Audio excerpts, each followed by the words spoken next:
Good morning प्यारे बच्चों। जैसा कि आज का आप सब्जेक्ट देख सकते हैं, रैंक कैलकुलेशन कैसे काम करता है, सटीक है या नहीं है। ऐसे बहुत से रैंक मित्रा और रैंक कैलकुलेशन जैसे ऐसे बहुत से साधन है जहां से आप अपना रैंक चेक करते हैं। तो यह कैसे काम करता है आज मैं ये बतलाने वाला हूं, क्योंकि रेलवे ग्रुप डी का एग्जाम कंप्लीट होने के बाद उसका आंसर की आ चुका है। आंसर की आने के बाद कई सारे मीडिया साधनों से सभी अपने अपने कट ऑफ को चेक कर रहे हैं, लेकिन कट ऑफ चेक करने के बाद बच्चों का कई तरह का ख्याल आ रहा, कई तरह के बातें जो कमेंट्स के माध्यम से हमारे पास आ रही है, उसके विषय में हम बात करना चाहते हैं। जैसे कुछ बच्चे कह रहे हैं CCAA वाले बच्चे का मार्क्स आपका 55 आ रहा, लेकिन वो रैंक कैलकुलेशन पे जा रहा तो उसका दिख रहा है कि उसका सिलेक्शन नहीं होगा। तो ऐसा नहीं है, क्योंकि रैंक कैलकुलेशन का जो सिस्टम है उसको समझना जरूरी है। जो रैंक कैलकुलेशन जो है हमेशा सही नहीं होता है। जिन बच्चों को ज्यादा मार्क्स है उनके लिए रैंक कैलकुलेशन ठीक है, लेकिन हाँ, जो बच्चे बॉर्डर में है या उसके आसपास है उनके लिए रैंक कैलकुलेशन थोड़ा सरदर्द का काम कर सकता है। इसलिए रैंक कैलकुलेशन कैसे काम करता है, ये सटीक है या नहीं है, और सटीक है तो कितना सटीक है। सबसे पहले आपको ये देखना पड़ता है इसका स्रोत क्या है, कि जब भी रैंक कैलकुलेशन में आप अपना रैंक देखने जाते हैं तो जो आंसर की आता है आपको उसके URL में डालना होता है। जब आप अपना आंसर की इसमें डाल देते हैं तो मार्क्स कैलकुलेशन करता है कि आपने कितने आंसर करेक्ट दिए, उसमें कितने मार्क्स आपको मिले, कितने आंसर आपने रॉन्ग दिए हैं, उसमें कितने आपके माइनस मार्क्स होने वाले हैं। इसका आपको इस तरह से कैलकुलेशन करके एक रॉ मार्क्स यह तैयार करता है। चलिए समझने के लिए, टोटल 100 प्रश्न आपके थे, लेकिन आपने इसमें से अटेम्प्ट की 80, 60 सही हो गया और 20 आपका गलत हो गया। ग्रुप डी में जो है 1/3 आपका नेगेटिव होता है। इसको करेंगे तो लगभग 7 के करीब आएगा, मतलब 60 से आपका 7 माइनस हो जाएगा तो आपका आ जाएगा 53। फिर रॉ मार्क्स आपका जो होगा 53 पॉइंट समथिंग आपका बन जाएगा। रॉ मार्क्स कैलकुलेशन करने के बाद शिफ्ट वाइज तुलना, मतलब कि आपने एग्जाम दिया है, उस शिफ्ट के जितने भी बच्चे वहां पर जाके अपना अपना डिटेल्स डालते हैं, तो उसके हिसाब से मान लीजिए 50 बच्चों ने किसी एक शिफ्ट का आंसर की डाल दिया, जिसमें से रैंक कैलकुलेशन ये कैलकुलेशन कर पा रहा है कि उस शिफ्ट में जितने भी 50 बच्चों ने एग्जाम दिया है, मैक्सिमम बच्चों का एवरेज अटेम्प्ट 40 है। तो कोई शिफ्ट में आपका 40 है, कोई शिफ्ट में आपका 30 है, कोई शिफ्ट में आपका 20 है, कोई शिफ्ट में 80 है। तो इस तरह से क्या करता है, यह कैलकुलेट करता है कौन सा शिफ्ट हार्ड है, कौन सा शिफ्ट मीडियम है और कौन सा शिफ्ट क्या है, इजी है। इसके द्वारा जो डाटा आपने डाला है उस डाटा के आधार पे वो हार्ड शिफ्ट कैलकुलेशन करता है। हार्ड शिफ्ट कैसे हो गया, आपने जो भी डाटा उस शिफ्ट के बच्चे डाल रहे हैं उसमें से सिस्टम यह देखता है कि इस शिफ्ट में बच्चे काफी कम प्रश्न अटेम्प्ट कर रहे हैं, मतलब ये शिफ्ट क्या है, हार्ड है। जिस शिफ्ट में देख रहा बच्चे काफी ज्यादा अटेम्प्ट कर रहे हैं, 80 प्रश्न अटेम्प्ट कर रहे हैं, 90 प्रश्न अटेम्प्ट कर रहे हैं, एवरेज अटेम्प्ट भी इसको अगर 70 मिल रहा, इसका मतलब है कि ये काफी आसान शिफ्ट रहा होगा, तभी बच्चे क्या करें, ज्यादा अटेम्प्ट कर रहे हैं। इस तरह से यह निर्धारित करता है कि शिफ्ट ऐसा रहा। अब ये जो शिफ्ट निर्धारण होता है कि शिफ्ट हार्ड शिफ्ट क्या, मीडियम शिफ्ट क्या, इजी शिफ्ट क्या, क्योंकि इसके आधार पे यहाँ पर क्या होगा, आपका नॉर्मलाइजेशन होगा, और नॉर्मलाइजेशन होने के बाद आपका मार्क्स यहाँ पर बढ़ेगा, और मार्क्स जो बढ़ेगा उसके बाद आपका जो है सटीक रैंक आपको यहाँ से देखने को मिलेगा। अब ये सारा चीज सिस्टम है। सबसे पहला है डाटा का स्रोत, कहाँ से डाटा आ रहा है उसके पास, और रॉ स्कोर कैलकुलेशन, जो कि आपका जो रॉ मार्क्स कैलकुलेशन करने का जो तरीका है, जैसे RRB का जो तरीका है मैंने यहाँ पर आपको बताया फॉर एग्जांपल।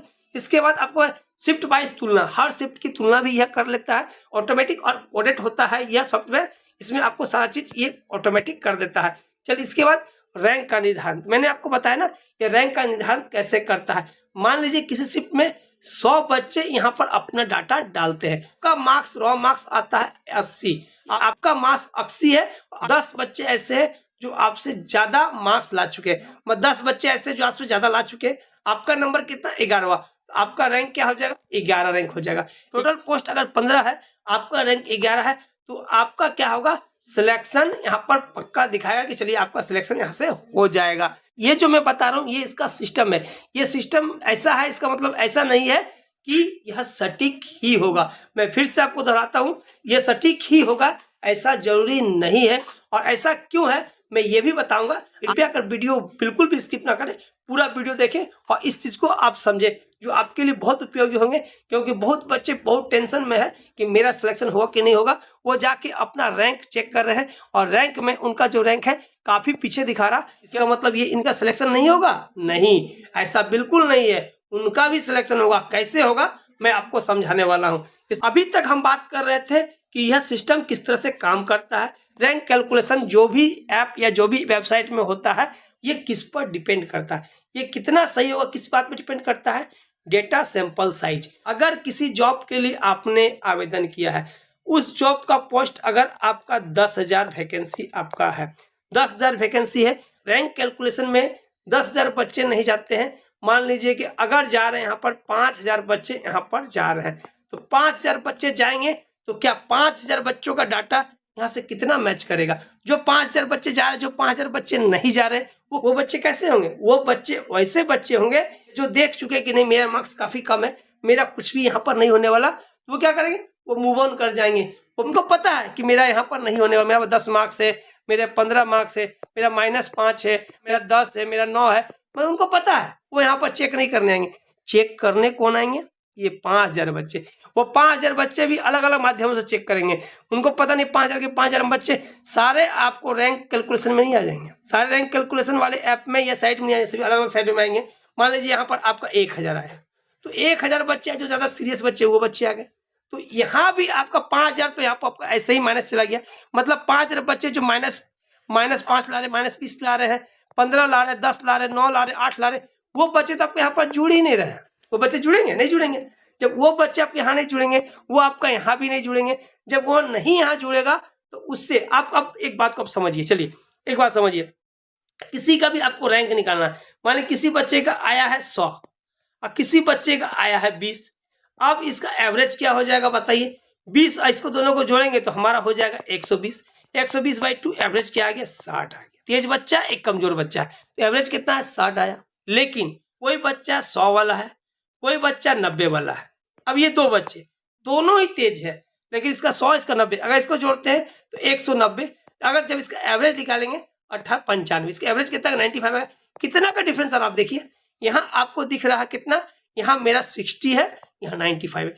कितना का डिफरेंस है? मतलब कि अगर ये निचला बच्चा जुड़ेगा तब जाके आपका रैंक जो है आपका सही आएगा, और निचला बच्चा अगर नहीं जुड़ता है, इसको आप अपने अंदाज से बच्चों के बदले माइनस कर देते हैं, वह डाटा आपका सटीक नहीं हो सकता है। तो इसलिए रैंक कैलकुलेशन जैसे ऐप या वेबसाइट जिसमें आप अपना रैंक चेक करते हैं, वो बिल्कुल सटीक नहीं हो सकता है। सीरियस कैंडिडेट का प्रभाव, मैं तब से आपको वही समझा रहा हूँ कि सीरियस कैंडिडेट जितने जुड़ेंगे उतना आपका जो है रैंक कैलकुलेशन जैसे ऐप या वेबसाइट के रैंक जो है हमेशा सही होगा। लेकिन आपको मैं यहाँ भी बता चुका हूँ कि सीरियस बच्चे बहुत कम ही जुड़ेंगे।